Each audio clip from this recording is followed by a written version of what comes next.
Hello and welcome to Talking Tudors, a fortnightly podcast about the ever-fascinating Tudor dynasty. My name is Natalie Grueninger and I'll be your host and guide on this journey through 16th century England. Are you ready to step through the veil of time into the dazzling and dangerous world of the Tudor court?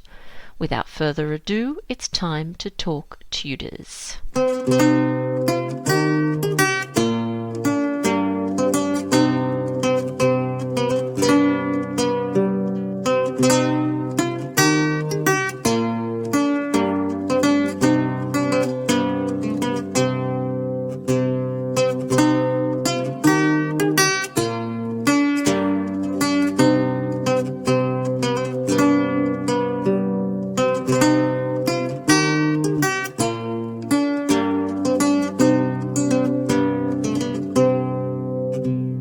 Hello everyone, welcome back to Talking Tudors, episode 40.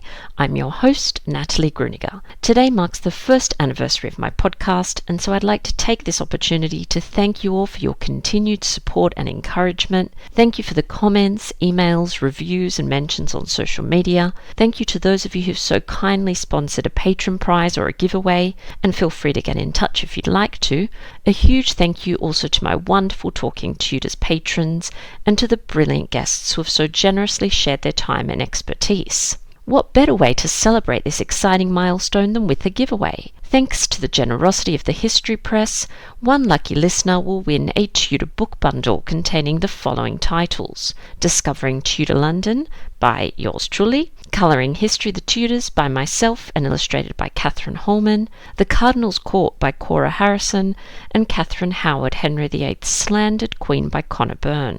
To go into the draw to win this great prize, just head over to my website www.onthetudortrail.com and leave a comment telling me about one of your favourite episodes under the post entitled Talking Tudors Podcast Anniversary Giveaway. Remember, if you love Talking Tudors and would like to show your appreciation and support the work I do, just click on the Be My Patron on Podbean badge on the homepage of my website, www.onthetudortrail.com, or click on the Be a Patron button on the Podbean app. If you join the Talking Tudors patron family, you'll be automatically entered into our patron-only monthly giveaways. July's prize is a copy of Unleash Your Inner Tudor, Henry VIII's inspirational guide to a completely sizzling, sparkly, tyrannical, much wider, demanding, and sexier you, by none other than Henry VIII, also known as Andy Dembski. A huge thank you to His Majesty for sponsoring this wonderful prize. Now, on to today's episode. I'm delighted that joining me on the show to talk about Harvington Hall, priest holes, and much more is Phil Downing. Phil is a tour guide and reenactor at Harvington Hall, winner of UK Heritage Award Hidden Gem 2019. Phil has an extensive knowledge of the Tudor era with years of research, but in more recent years he's specialised in Catholic recusant history in Elizabethan England. Phil is also the founder of the Facebook page The Tudor Tours. My conversation with Phil straight after this short musical break, courtesy of guitarist Jon Sayles.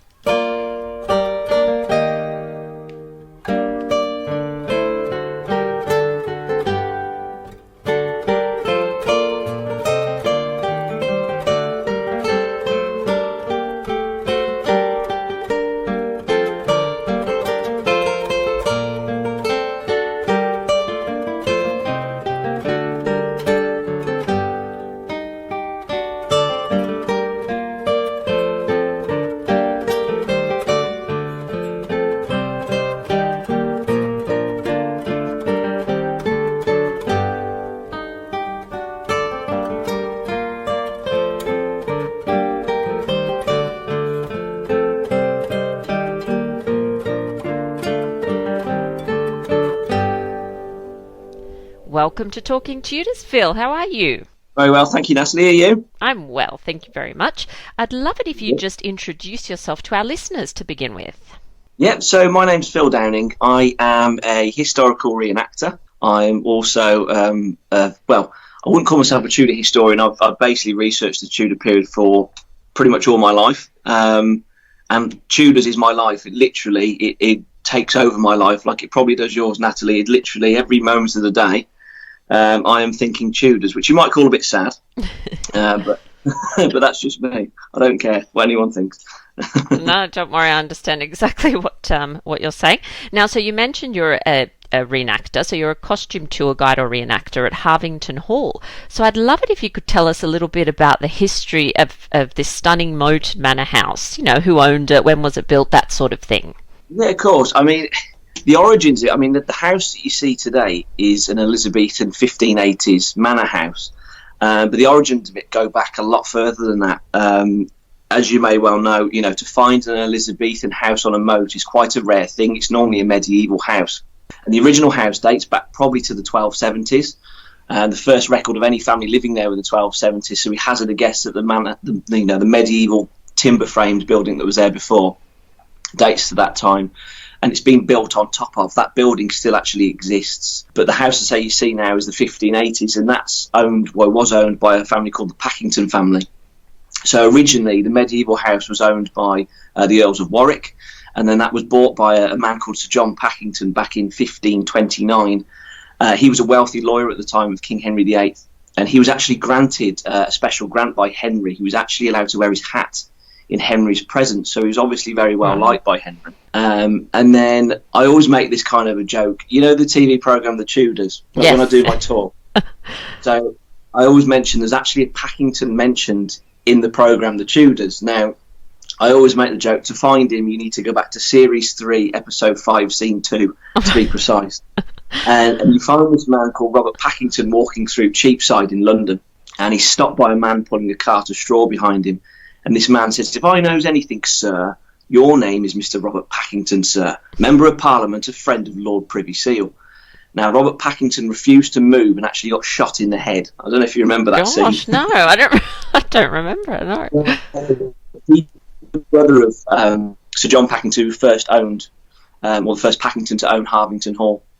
He's actually in John Fox's Book of Martyrs as well. He was the first person to be killed in London with a handgun. But when you move right through to 1578, the house that you now see, so the red brick moated house that you now see, was inherited by a man called Humphrey Packington. Now, of course, Humphrey Packington is a Catholic at the time of Elizabeth I, which really is, as you'll know, is a dangerous thing. It's a dangerous place to be for Catholics at the time of Elizabeth. So it's a house of secrets, really. It's not a normal, your average, everyday house. From the outside, it looks quite small. When you get in there, it's like a labyrinth of different sort of corridors that twist and turn, and you don't really know where you are in the house. It's a very unique, clever house. But it's the Packington family, the main people that lived there in the house. And then eventually it went into the hands of the Throckmorton family, who you may have heard of course. The Throckmortons, yes. Being the Throckmorton plot of 1583. And, of course, Bess Throckmorton, who married Sir Walter Raleigh. So that family then owned the house right through until the 1920s, and now the Catholic Church own the house today. So that's really the brief history of the house and what happened with it. Great, thank you. Now, before we talk more about the house, what's a day in the life of a Tudor guide at Harvington Hall like? It is an exciting place to be a tour guide, in the fact that every time you do a tour, and every tour guide will back me up on this, you learn something completely different about the house, or you will spot something that you didn't notice before. Because we have such an array of wall paintings, you always happen to notice something different on the wall, or you happen to notice like a mark on the wall, maybe it's a carpenter's done or something like that. So it's an exciting place. Every time I do a tour at Harvington, I always say it's like I'm doing it for the very first time. So my enthusiasm about the house never dies. It gets greater and greater the more time I'm there. And we're all a bit sad, all us tour guides and volunteers there. We stand around for hours just talking about the layout of the house. Because the problem is at the house, all the documents were burnt in the 1700s. So, come about 1700, the Packington family died off, and someone burnt basically all the documents, someone whitewashed all the walls, and someone demolished half of the house. So we stand around for hours trying to guess certain things. Was that really always there, that fireplace that's over in the corner, and was this wall always here? And if you see here, the floor levels have changed. And the more you're there, the longer you're there, the less you know about the house, if that makes sense. Yeah. Asking questions, and we're all doing the same. So that's basically the typical what it's really like to be a tour guide there. The other thing is, of course, I just love showing people around this most unique house. So it's great, and particularly children, because of the priest hides that are in the house and the hidey holes and just the secrecy of the house. The kids absolutely love it. It's really good. It's easy for children to get bored walking around a historic house, but they don't. So that sounds great. And I don't think you're sad, by the way. I don't think it's sad at all. I stand in empty fields and just imagine things. People think I'm crazy. So I get you. Don't worry. Absolutely. Thank you. So how do you obviously know your stuff, the history of the house really well, the Tudor period, the Elizabethan period really well. How do you research and prepare for historical reenacting? Historical reenacting, that's quite a good thing. I mean, as far as obviously my costumes, you probably may even see me in one of my costumes. I mean, they get made by a historical dressmaker, so someone who knows their stuff. Yeah. You sort of tell them the era you want, even almost to the exact year, and they can produce a costume to pretty much smack onto that period, which is really, really good. Other things as well, you've got things like, I mean, thankfully, I am surrounded by some very, very experienced reenactors. People that have been doing it since way before I was born. People that have been doing it since the 70s. I was born in '88, so there's people who've been doing it for a very, very long time. And then, of course, you still have great things like the Mary Rose. You could still see all the artifacts and things from that time. That really gives you a very good insight into how things really looked.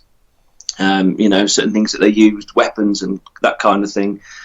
So there's so many sources available. And then, of course, history books. I mean, there are thousands upon thousands of history books that you can refer to when learning certain topics. So it's quite easy, really. It's very exciting, though. Research is something that I'm a bit of a geek about. Again, I'm sure you are, and I'm sure many other people are.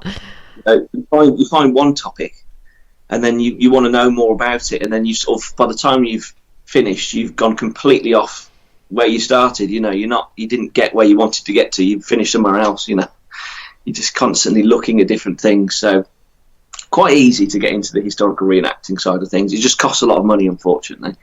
Yeah, those costumes must be quite expensive because they look amazing. Yeah, they are. I know you, because I'm sure you've done a podcast with the lady from the Tudor Tailor, haven't you? I have. I'm yes, sure. Yeah. You look at all their stuff. It's absolutely amazing. Some of the stuff they do. And again, the same with my costume. The lady who made it's a very talented lady who made it. A lot of work goes into it. Definitely. Absolutely, Definitely. yeah. I've read that Harvington Hall obviously has the largest surviving set of priest holes in the country. Can you explain what these are to our listeners and how they were actually used in the 16th century? Yeah, of course. I mean, priest hides are these things. Well, priest holes, I'm going to get into that. There's priest holes and priest hides in my eyes. There's Okay. two different variations of them. Now, it's quite self-explanatory, of course. A priest hide or hole is to hide a priest. That's pretty much self-explanatory. Now, they came into effect, of course, after the religious settlement with Elizabeth I. Now, of course, as we all know, the arrival of Mary Queen of Scots into England caused a bit of a stir amongst some of the more radical Catholics, shall we say, as you all know, and many plots sort of came about. But it wasn't really until 1574 where the first known priest hide was actually made. Which is quite a while after, really. Priest hides weren't common, really, until after the Spanish Armada. Right. So you're looking really 1588 to 1605 is really where they were being built. And, of course, they're there to protect seminary priests. Now, under Elizabeth, after 1585, a law came in that it's illegal to be a Catholic priest if ordained after 1559. So, of course, it's making this illegal. It's treason. You can't have a priest in your house. If he's captured, he's going to be hanged, drawn and quartered. So this is why priest hides came about. But 1588, for them to start really coming about, is quite late. Considering the Jesuit priests were coming into England from 1580, they've left it a good while before they've started building hides. When I call them priest holes is because some of them are very small in diameter. If you come to Harvington Hall, we have a variety we've got two different types, really. You've got priest holes, which are literally 5 foot high, 3 foot something by 2 foot something. They are really, really small. On the flip side of that, we have the second largest priest hide in England. Now, I can't remember the exact diameters for this, but you could fit 30 people in it if you wanted to. Gosh. So that's in the attic. So you have different size priest hides. So that's why I call them hides more than anything. You're hiding out. You're not just cramped in a little hole. As far as priest hides are concerned now, there's about 130 priest hides still in existence in about 100 or so houses. So if you think how many houses are no longer here, how many hides were still, how many hides we may have had, I don't really know. Quite a lot, I would have thought. Now, there's one house only down the road from here. Harvington Hall has 7 priest hides. A house that no longer exists, called Hindlip, has had 11 priest hides in it. So that's just suggested that was they were basically called safe houses. So you would only find priest hides normally in the house of what they call recusants. So these are wealthy Catholics that refuse to attend the Church of England service on the Sunday. And by refusing to do that, of course, they had to hide priests in their house. And this is why you have, the wealthy Catholics were, a lot of them were harbouring priests. So that's really the base. That's really what a priest hide is. It's there to hide a priest, effectively. Yeah. But priests could have been in there for a number of days at a time. The house Hindlip that I just mentioned to you was searched just 2 months after the gunpowder plot, and it was searched for 12 days, which is the longest longest search on record. Now, 2 men were found after 4 days, and 2 priests were found after 8 days. Goodness. So that's just how that was. One of those was Father Henry Garnet, which was the Jesuit superior at that time. He was basically the most wanted guy after the gunpowder plot. But on the flip side of that, if you go to Baddesley Clinton, which again is not all that far from where I am here, it's in Warwickshire, that was searched for only 4 hours.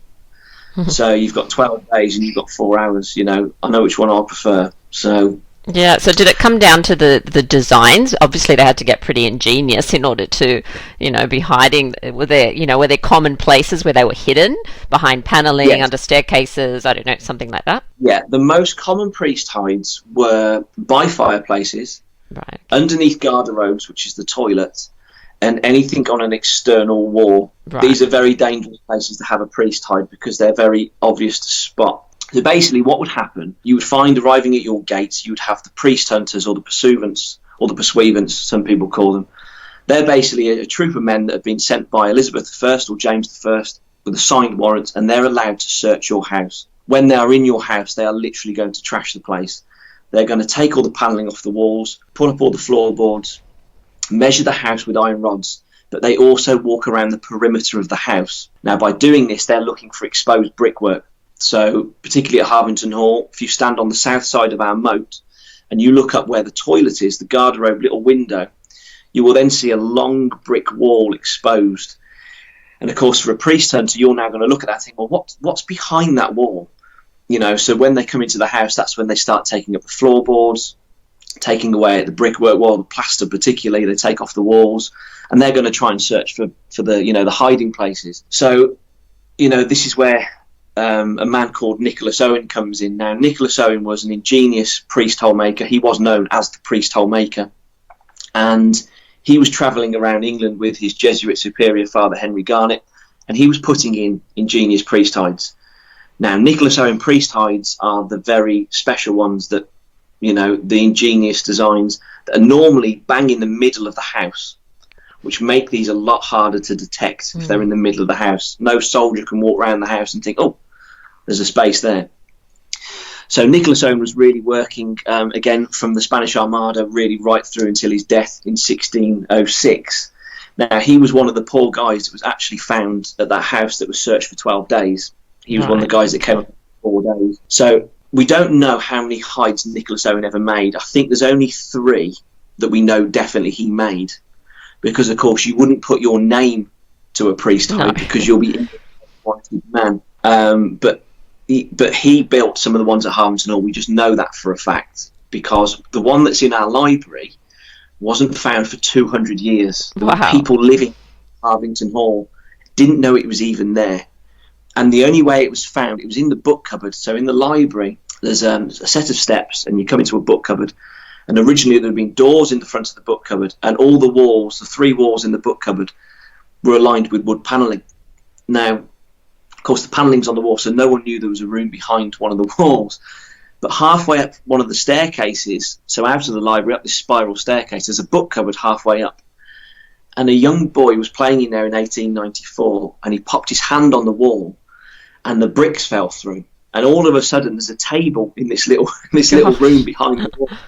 They went back into the library, took the panelling off the wall, and pushed the beam, and the beam swung open, and there you find a room behind it. And it said that there was an inch of dust sitting on top of the table, because, of course, no one's been in there for 200 years. So it's absolutely incredible. It really is. But yeah, ingenious priest hides. I mean, they had to be clever, because, you know, we all know what would have happened. I don't know if you want me telling you one very quick story about a priest. Tell me. So there was a priest called Father John Gerard. Now, John Gerard was a Jesuit priest who was working in England at the time of Elizabeth I. And unfortunately for John Gerard, he was involved in a couple of raids of houses. So he was at Baddesley Clinton that was raided in 1591. He was there for 4 hours, as I said, in a priest hide. There were 7 priests in that hide at once for those 4 hours. And there was 2 or 3 other people, so there was about 10 people in there. But he was also at another house called Braddock's. Now, Braddock's was another house owned by a Catholic, of course, and one of the servants had basically tipped the authorities off. They knew Father John Gerard was in the house. So John Gerard went into one of the priest hides, and I will add, it was a Nicholas Owen priest hide, underneath the fireplace in the chapel. Now, think about this for a moment. The doorway for the hide underneath the fireplace was made of wood. Mm-hmm. Now, of course, it's underneath the fireplace. That's not a very clever thing at all. There were 2 soldiers in every single room, 2 pursuivants in every single room, waiting for John Gerard to come out. Now, they lit the fire, and of course, this isn't designed to be lit. So, of course, all the embers are now starting to burn away at the trap door underneath the fire. And, of course, it now starts to create a hole. So all of a sudden, there's a whacking great big hole above John Gerard's head. And the soldiers made some kind of remark, a bit like, oh, that's a bit odd. But they didn't look. They were too busy drinking alcohol. And the next morning, they forgot all about it, and they went directly down the stairs to the room smack bang underneath the chapel where they've just been. So you now have to imagine this fireplace where John Gerard is hiding is behind the plasterwork of the room directly below. So the searchers ripped every bit of plaster off the walls until they got to the last strip of plaster, and they gave up. They said, he's not here. They left the house. So John Gerard escaped with his life, only to be captured weeks later with the priest hole maker John Gerard. Then John Gerard was thrown in the Tower of London, and as everyone knows, in Tudor times, if you get thrown in the Tower of London as a prisoner, you don't come out alive again, or very rarely. Very rarely, Father actually escaped on a rope, left England, and wrote an autobiography.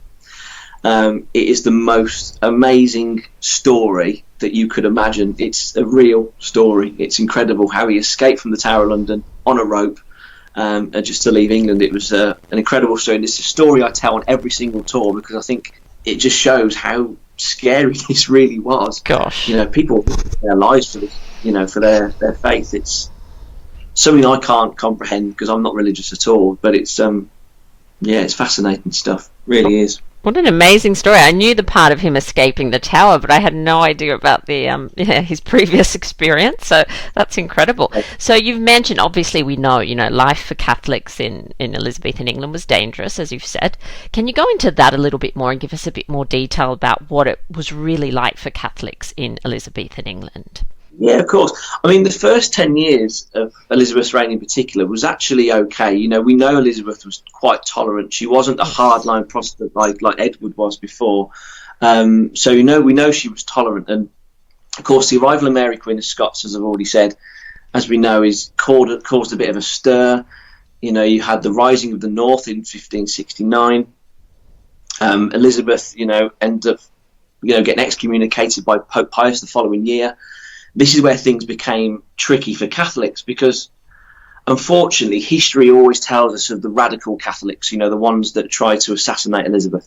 We have to remember there were thousands of people that were just good, everyday citizens that just wanted to practice their faith quietly, and Elizabeth was okay with this at first, but of course, by the Pope excommunicating her, has put the Catholics in a really sticky situation. He's basically saying, you can't go to a Church of England service on a Sunday, and still be Catholic at the same time and be, you can't do both. Because what you were finding is Catholics were still going to church, but hearing Mass privately at home. Right. But of course, it's a bit of a sticky situation, because if they start hearing, if the Pope is saying to the Catholics, you can't go to a Church of England service and remain a good Catholic, of course, they're condemning their soul to damnation. They can't do that. So this is where it causes for more drastic measures.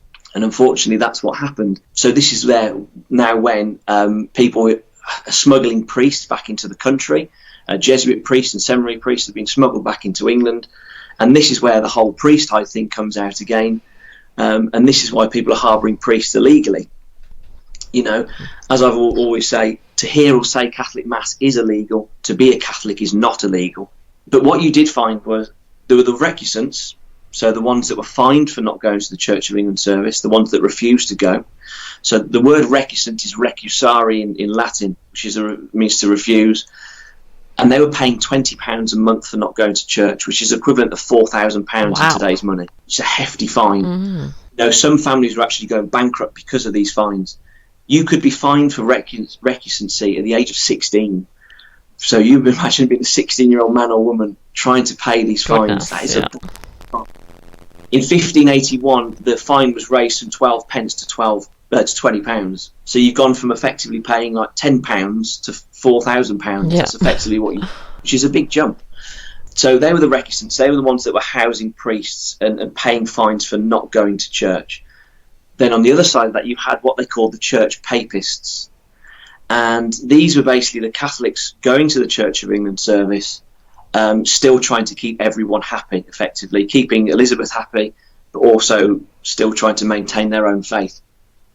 What the papists would do is go to the Church of England service, but then hear Mass later on, probably that day. But some of them used to do some very amusing things, not to hear what is going on in the church service. So one man was known to plug his ears with wool, so he didn't hear what was going on. Some of them would cross their fingers, because they thought this was going to help them. Some people, it was known, when they would receive the bread, they would go to one side when no one's looking, excuse the sound effect, they go, spit it out on the, and they would tread on it, because they didn't want to betray their own faith. Right. So, of course, it sounds quite amusing, but unfortunately, one man did try to commit suicide from it. So, it just shows how devoted these people were. So they had it really tough. I think, unfortunately, the Catholics have had too much bad press, in my opinion, throughout history. There's a great historian, Jessie Childs, that writes a lot about this sort of subject, and she's done a very good job at sort of balancing everything out in terms of how things really were. I see way too many people on social media and things, when we talk about the Elizabethan period, really hammering into the Catholics, saying how they're all like, traitorous and all the rest of it.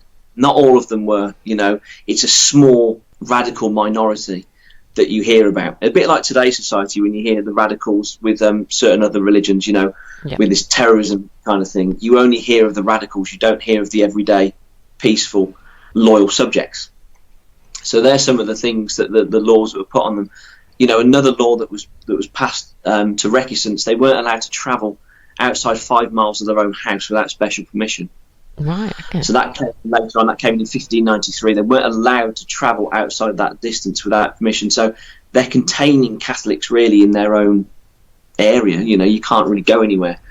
And there were various other fines and that kind of thing that they would have put on you. If you were to be caught hearing or saying Mass, I think the fine was something like 200 marks, which I can't quite remember how much that equates to, but thousands of pounds in today's money. So yeah, not a great time to be Catholic at that time, in that era.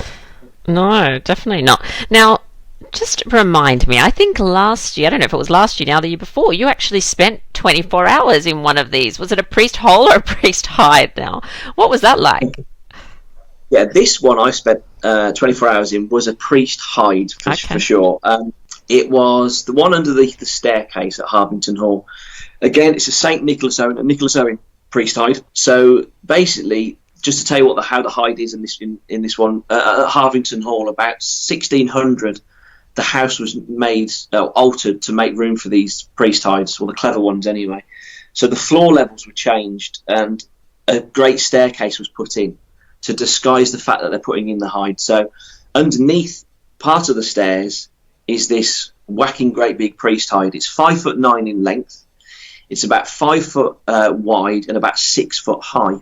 So it's quite a big space. Not when you're in there for 24 hours, I can assure you. It is minute. I had a mannequin of a priest in there with me. So Brother Leo, we call him, he was in there with me, which is a common thing. You would have 2 priests in one hide if there was 2 of you in the house. Just sort of sidetracking for a moment, because if you have more than 1 priest in the house, best to go in 2s, because of course there's less chance of finding you, and of course you can keep each other company if you've been in there for days on end. Yeah. So that's the reason for that. But it was horrible, if I'm honest. It was dark, it was dusty, it was cold. You know, I replicated it as best as I could. So I was in costume, not my lovely black costume that people see me in now. It's a cheap pauper's Tudor costume I was in. I had a loaf of bread, an apple, a bottle of water, and a piss pot. Yeah. That's all I had. I had no way of getting out of the hide. I had no watch, no torch, no mobile phone.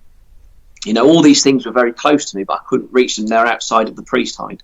So I had to be let into the hide. You have to lift the staircase up. I had to sneak through a little compartment and then down into the priest hide itself. And 24 hours in one of those places, I've got to say, is how these priests used to do it, Natalie. I do not know. You know, hats off to these guys to do that for their faith. They must have been, you know, so devoted. They must have really been devoted for doing that. But the thing you can't get over is you don't know what time of day it is. That's the worst part of it. So I went in at 6:30 in the evening, and everyone was told, sort of the local press and that kind of thing, that I was going in at 5 p.m. So I went in an hour and a half later than scheduled. So I was in the hide, and must have been about 5 o'clock. Father John Moran, who's the priest who lives over the way at Harvington, he lives in the priest house over the road. He came in, and I could hear him in the great chamber, which was down below where I was. And he said, "Is he out yet?" He said that to the hall manager. And she said, "No, he's not out yet." He said, "Oh, I thought he was coming out about now." So I thought, right, that's 5 o'clock. So I've got another hour and a half of this. It was the longest hour and a half of my bloody life. It went on and on and on. And when I came out, I had a very bad headache. I threw up, to be graphic. It was disgusting. It really, really wasn't nice. And what made it worse in there was how dusty it was, because we didn't clean it out. Also, above my head, there was a little electronic box on the floorboards above. Because Harvington Hall is surrounded by water, it, of course, attracts rats into the house when no one's there. Right. So this electronic box buzzes above your head. It says, all of those noises. So, of course, it's like being in torture for 24 hours. This over my head. I swore at the time, I'm never going to do it again. And I always make this joke. When a lady gives birth to a child, they always go, "Never again." That was very true. I'll go through it again. But they forget that, and then they'll go along and have another child. This is exactly what I've done. I've said to everyone, if I say this again, please, someone bloody shoot me. Don't let me do this. But do you know what? I want to go and do 48 hours. Doing it again. Do it again. But next time, I'm going to take a bottle of red wine in with me, because I have found from historical documentation, they did take red wine, or red wine was already preserved in a priest hide, waiting for them. So that's what I'm doing, not water. That would make it more enjoyable, I think, and make the hours go a little bit faster. Yeah, I'll sleep better anyway, I think. No, knock me out anyway, nothing else. Yeah, and I'm just thinking, obviously, with the added element for the priests hiding in there during Elizabethan times, the trauma of just thinking that people could find you at any moment must have just made it, 10 times more traumatic, that experience, I think. Yeah, definitely. It's something, when I was in there, I was quite enjoying the experience, in the fact that I was doing something that priests would have done. But you're quite right in what you say. I mean, they must have been absolutely petrified. Some of them did actually leave England, that they sort of escaped England, of course, that have been so scared of being caught. But some of the more particularly the Jesuit priests, some of them were very much were willing martyrdom. They wouldn't really, they sort of wished it almost. That just shows that their drive. But yes, scary. It must have been horrible. And again, the conditions that they're left in, of course, when you go into the toilet in these places, you are literally in your own toilet. Yeah. And what you'll find as well, a lot of the time, the priest hunters were actually quite sympathetic to the priests, because a lot of these people weren't Elizabeth I's elite soldiers that were going to find them. They were just sort of local men. Right, yeah. So the sheriff of the local city, like Worcester, near where I am here, the sheriff of the city there, when he arrived at Hindlip, that search for 12 days, a lot of the men are just local men, Yeah. And when they found the two priests, Edward Oldcorn and Henry Garnet, after 8 days, there were reports that they felt sorry for them when they found them, because they were half dead. They were in their own mess, and unfortunately they were both hanged, drawn and quartered. But, it just... the fear of that, I mean, I couldn't do it. I'll just convert. I don't know about you. I'd say, no, I'm a Protestant. I'm a Church of England. No, I couldn't do it. No. Now, Phil, tell me about those Elizabethan wall paintings that you mentioned. So Harvington Hall has probably the rarest collection of wall paintings in England. So you have 2 different types of painting in the house. Actually, you've got 3. We've got... I won't go into. We've got a medieval section that's just not long been found, right. But we have a lot of paintings from the 1580s, and they are in what we call an arabesque style. They're basically sort of almost like there's lots of mermaids, sort of animals, wild foliage kind of designs. They look quite like, people today have really fancy looking tattoos, don't they? Yes. It looks like tattoos all over the wall, really good drawn, well painted on, well sort of drawn on tattoos, and they date to about the 1580s. Now we believe that probably certainly English painters didn't paint these. They're definitely probably Flemish or something like that, brought up from London to do these paintings. But they are so incredible, I can't begin to tell you. When you walk out of the room, the Great Chamber, you're met by a 2-tailed mermaid on the wall. Probably the best bit of wall painting that still exists at Harvington. Unfortunately, some idiot back in 1700 decided to whitewash all the walls. So the bits that have been saved are the bits that are, of course, underneath the whitewash. And they weren't found until the 1930s, but they literally adorn all the walls. You walk out of the Great Chamber and they're everywhere that you can see. They go underneath the spiral staircase called the Newell staircase. Even that's been painted on. You still walk up the original Elizabethan staircase. The floorboards are all original because you can see the paintwork underneath. Amazing. So that goes up the stairs from the Mermaid Passage, and that basically is all the painting underneath the staircase is basically a guide to show that you're going closer to the chapel. So that goes all the way up the staircase. Then when you go up the staircase, you've got more images like dogs and a dog chasing a hare, more mermaids. You find just little snippets of images you can see underneath the whitewash. So you might see someone's hand, or you might see, a woman's chest. Things like, all of a sudden these images sort of pop out, and you see all these different things. And as I said, we stand there for hours looking at them. And then when you get up at the top of the staircase, you then come to the small chapel. We have 2 chapels in the house at Harvington, and the smaller chapel has red and white droplets on there. Again, Elizabethan wall paintings, we believe. And the red and white water droplets, droplets is blood and water for the symbol of passion. So that's in the small chapel. And then when you go through into what they call the Nine Worthies passage, you then have a series of other Elizabethan wall paintings called the Nine Worthies. Now, the Nine Worthies are different scenes. You have biblical themes and more the classics. So you've got David and Goliath, Joshua, Samson on one wall. Then on the other wall, you have things like Hercules, Guy of Warwick, Pompey. Different depictions. And again, they are just incredible.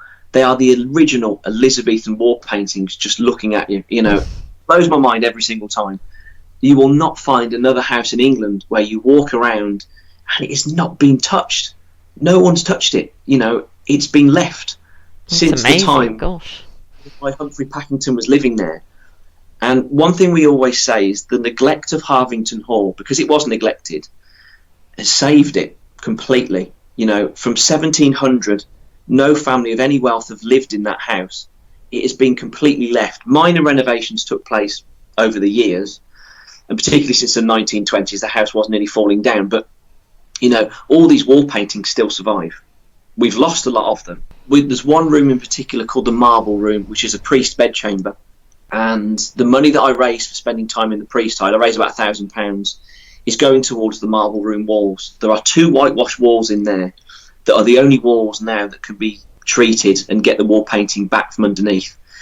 It's going to be called the Tapestry Room because we realised there's the design, there's striped walls, vertical stripes, and they're depicting tapestries, and we didn't know this before until a few months ago. And it's quite disgusting because it's black and brown stripes. Right. We always thought it was black and brown. So what on earth they were thinking of black and brown, God only knows. But again, it's the original paintings underneath. So people have got to come to Harvington just to look at the wall paintings more than anything else. There's hundreds of them, absolutely hundreds of them. That's amazing, isn't it? It is, and there's one section walking down the Great Staircase where you see these stripes. It's like red, yellow, black, white sort of stripes on the wall. They are so brightly coloured, and they are still the original Elizabethan wall paintings. The staircase has what they call shadow effect. So down the one side of the stairs, all the way down the staircase, you have basically wall paintings all the way down, going basically shadowing the staircase. And again, it's all Elizabethan wall paintings. So absolutely incredible. Unbelievable. Really, really cool. Yeah, I can't wait to see them. Now, I can hear the enthusiasm and the love for the house in your voice, and I'm sure all our listeners can hear it too. So apart from Elizabethan wall paintings and the amazing priest holes and hides, what else do you love about the house? The atmosphere of the house has an atmosphere of its own, and I think this is what grabs all volunteers at the house. It's a feeling you can't explain, and people notice it as well, the visitors that come to the house. It's so peaceful. It's so tranquil. It's in the middle of nowhere. You can't see it from the main road. And just that feeling, you walk down this path and you see this lovely red brick building in front of you with water surrounding it. Just the sounds of the countryside around it. You walk in and you've just stepped back in time all of a sudden to Elizabethan England. I always make this point of saying, you go to historic houses all over England and all over the UK, and when you get in there, you're looking at Edwardian, Victorian or Georgian furniture sometimes. Yep. And you have to strip back the layers of history. You just walk straight into it. And it literally gives me chills every time I walk in. Every time I walk in, I'm walking in for the very first time.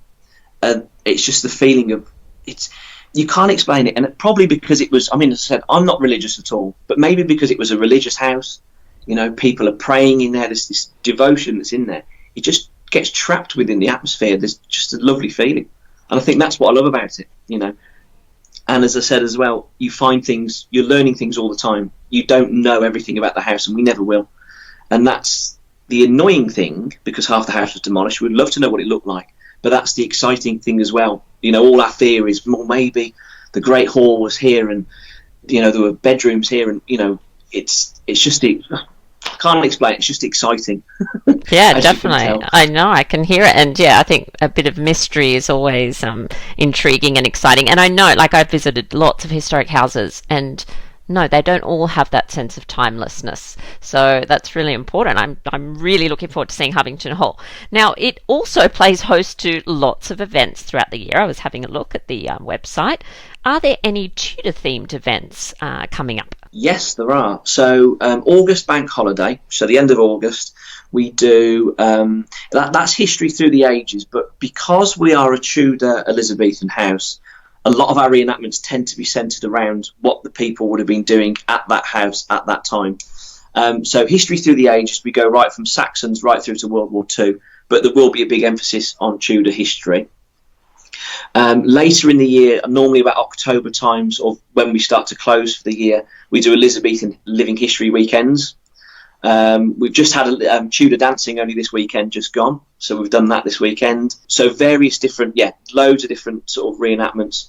Some of them are more weapon-based. So we show the weapons and the, sort of the things they would have used in battle. And then other things are more sort of just living history. So just every day-to-day life. So you see like the doctors, so the, you know, things they used to do, you know, for medicines and things like that.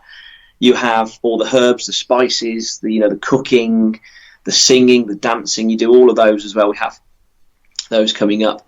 And then later in the year, we reenact something called Manor by Moonlight, which is basically a search of Harvington Hall.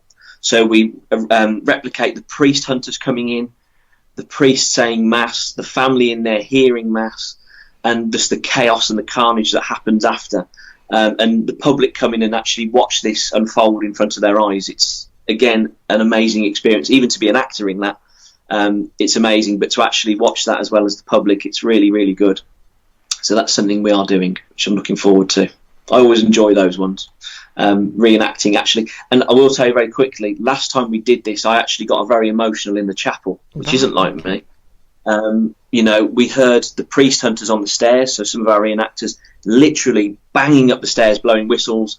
And I'm in the chapel on my knees praying, and all of a sudden you hear this almighty bang. And I can tell you, Natalie, it's just all of a sudden I was an Elizabethan, and I started to have tears running down my face because it was sheer panic. And of course, but no one was really hunting or looking for me. And as I said, I'm not religious, which is quite weird why I got emotional, but I did.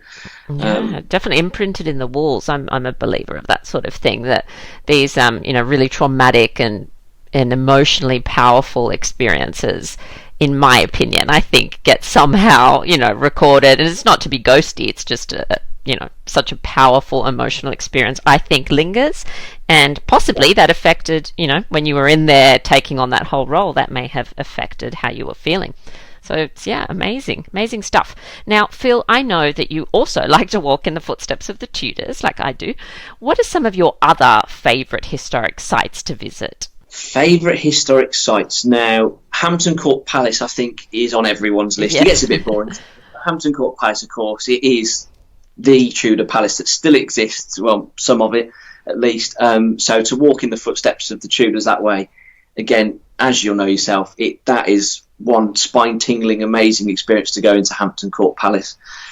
The other one, and again, I know you've been, Worcester Cathedral. Yes. It's only literally down the road from me, and I love that place more than...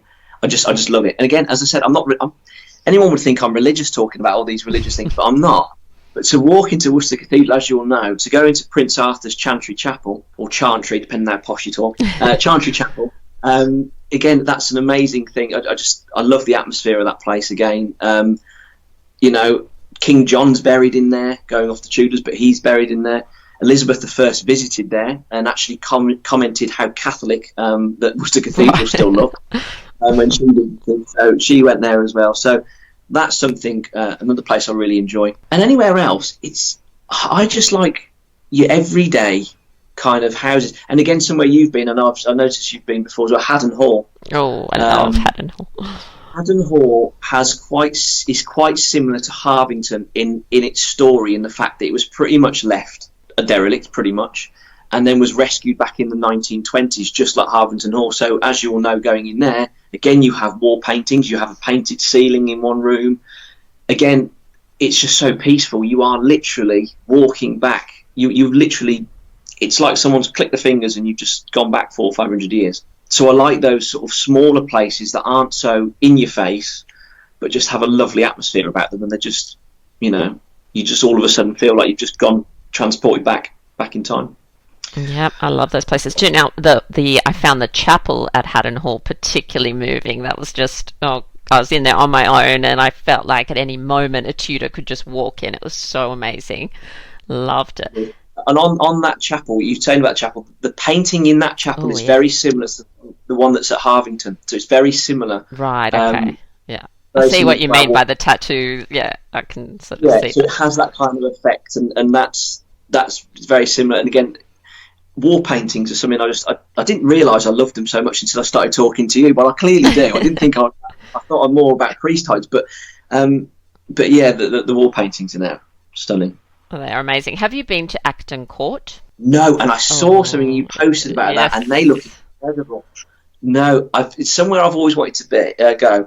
Is that, I don't know if is that the place where Henry and Anne went. Did Henry and Anne go there? They did. They spent a couple of days there in 1535, but it's only now, sadly, unfortunately, I think from memory, it was purchased by a sort of overseas buyer, and that now it's only opened a few days a year. It used to be a couple of months a year, but I think now they just have a few open days. But I highly recommend it because, like the places you were talking about, it was pretty much left untouched, and it's not furnished or anything. So it's this kind of amazing time travel experience. And I don't know if you saw the paintings that I posted a picture of some of the paintings there that they think maybe possibly designed by Hans Holbein.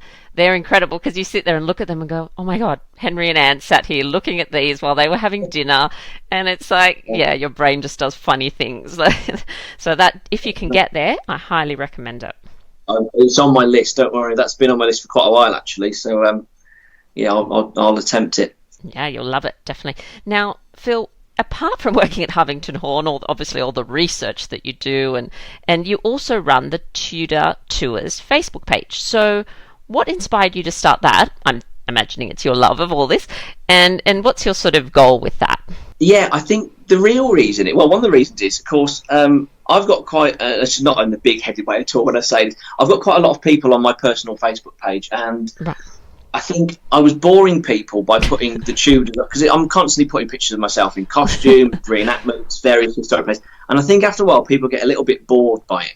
And I think looking at pages like yourself, because I followed you for a couple of 2 or 3 years now, and looking at pages like yours and other pages, it's, you're always posting about Tudors and things that were going on particular days, and it's my biggest passion. And I thought, well, why not? I do a lot with social media. I've done a lot for years on social media and never really done it in things that I really, really enjoy. And of course, the Tudors is my life. So I thought, well, do you know what? I'm going to do it.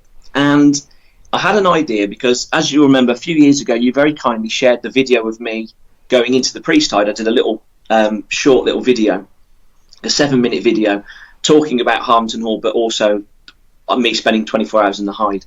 And I rewatched that probably 12 months ago, and I thought, well, a bit more than 12 months ago now, and I thought, why don't I run a page where I film and get it filmed professionally like I did there, and go to these historic sites and actually post and do it that way, and get people interested and following. And I also did it in mind of Harvington Hall, because I love that house as much as I do. I thought by doing the Tudor tours, I can very periodically post about Harvington Hall and get other people coming to visit the house. And that was my biggest aim, is getting people to come and visit the house. And that's what I think I've done. I know I've done, because people have actually come to the house and go, oh, you're the guy from the Tudor tours. So people have done it. So that's really why I've done it. And long term, I've got really no long term goal. I think it's just a case of, I want to basically one day get to the stage where I can do what I love for a living. Yes, yeah. And that's what I love to do. And I don't think I ever will. Out of tour guiding, I might do, but the goal is in future, maybe when I get a following. I mean, the following's going well anyway, but more of a following, more experience with my videos and that kind of thing. There's other sort of branches I can go off with it. There's various other things I can do with it. So I'm just trying to build up almost a catalogue of things, so I can then approach different people and say, well, like maybe go to schools and things like that. So that's probably where I'm going to look to go in the future. Definitely, and it's a great page, and I recommend everyone go and check it out. And you definitely brought Harvington Hall to my attention, and I've been looking at this stuff for years and years, and to be honest, it wasn't at the forefront of my mind, so you've definitely made me more aware of the house and the priest holes and the great painting, so it's on my list, definitely. Now, Phil, we are up to that time of the show where we play our little game of 10 to go. So are you ready? Ready. So what was the last film that you watched? The one that's... I can't even remember. It's the one that's Adam Sandler and Jennifer Aniston. Something Murder Mystery, was it? I'm really bad with films, so I'm not going to be able to help you with that. Murder Mystery, yeah. All right, sounds good. What are 2 items that are on your bucket list? 2 items on my bucket list. Oh, spending 48 hours in a priest hole. I want to say jumping out of a plane, but I'll be too scared to do it. But probably jumping out of a plane. Oh, gosh, that's definitely not on my list. What's your favourite type of music to listen to? Oh, now favourite type of music, blues music. Okay, very good. All rock. Like it. What do you do to relax or unwind? Read Tudor history books. Yep. Meditate. I do meditation. I used to meditate a lot. Don't so much anymore. So light an incense stick and have a bit of a me time. I like it. I definitely meditate. What's one of the books? I imagine you're reading lots of stuff for your research. What's one of the books that's on your to-be-read list? To-be-read list. Oh, there's a Thomas Cromwell book by, I can never say the guy's name. Is it Dermot? He's written a book on Thomas Cromwell, and that's the one I want to read more than any other Thomas Cromwell book. So that's the one. Me too, I've got it, but it's slightly intimidating because it's huge, so I'm just kind of building up to it, but I will read it, Is there something that most people, your friends or, people you hang out with, don't know about you, that you're willing to share, that is? No, I'm a very open person, so no, I'm a bit too open for my own good sometimes. I get that trait from my mum, so...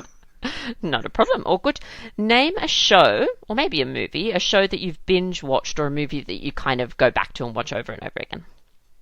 Oh, binge watch. It's got to be The Tudors. Don't shoot me for that. The Tudors or Downton Abbey. Oh, I love both, so that's all right. I won't shoot you for that. First word that comes to mind when I say Henry VIII. Oh, the word that just popped in my head I won't say. Majesty. That's the first thing that comes. Oh, you should have said the other one. If you could travel back to witness one event in Tudor history, what would it be? Oh, again, that one's quite wrong, so I won't go there. I'd probably in Tudor history. In Tudor history. One event. Oh no. Well, it sounds wrong. Probably, I wouldn't want to see it. The execution of Anne Boleyn, I wouldn't want to watch it. I wouldn't want to see it, but be there, I think, just to get a sense of what the people were like, I think, probably. Yeah, okay. And lucky last, what superpower would you like to have and why? I would love to time travel. There we go. Me too. Time travel. Yeah, me too. The only reason, really, I would spend one day in Harvington Hall before all of it was demolished. Half of it was demolished. So that's one time I'd like to go back to. Yeah, that would be cool. And the very last thing, we always end with our lovely guests giving us a Tudor takeaway. So something for our listeners to check out. Might be a book, a film, a song to listen to. Do you have a Tudor takeaway for us? Yes. It is always, without doubt, Father John Gerard's autobiography. Okay. If you go online and put in Hunted Priest, you will find this book. This book, if it wasn't for this book, we wouldn't know half the things about the priest hunters. We wouldn't know some of the tricks they used to use to try and, flush the priest out of the hides. His incredible story, as I've mentioned already, underneath the fireplace, the escape of the Tower of London. There are loads. This book should be made into a film. It is literally from start to finish, just an incredible read. And the best of it is, this is coming from the horse's mouth. This is coming from his words. Literally, he escaped England and wrote this book. So, it's an incredible, fascinating book, but you learn so much from this book that you wouldn't necessarily learn just in an ordinary history book. So, Father John Gerard's autobiography, all the way. And I think that the whole thing's available online, isn't it? Yes, it is. Excellent. So yeah. I'll put a link to that in the show notes. All the time. So. Yeah, okay, sounds good. All right, Phil, thank you so much for, waking up early to chat with me and talk Tudors. It's been a pleasure. And yeah, I look forward to seeing what else you get up to in the near future. Thank you very much. Well, that brings us to the end of this episode of Talking Tudors. Thank you so much for listening. If you have any comments or suggestions or just want to say hi, please get in touch with me via my website www.onthetudortrail.com, where you will also find show notes for today's episode. If you've enjoyed the show, please share the podcast with friends and family and click on the all-important follow button so you'll never miss an episode. I also invite you to join our Talking Tudors podcast group on Facebook, where you can interact with other Tudor history lovers and hear all the behind-the-scenes news. It's time now for us to re-enter the modern world. As always, I look forward to talking Tudors with you again very soon.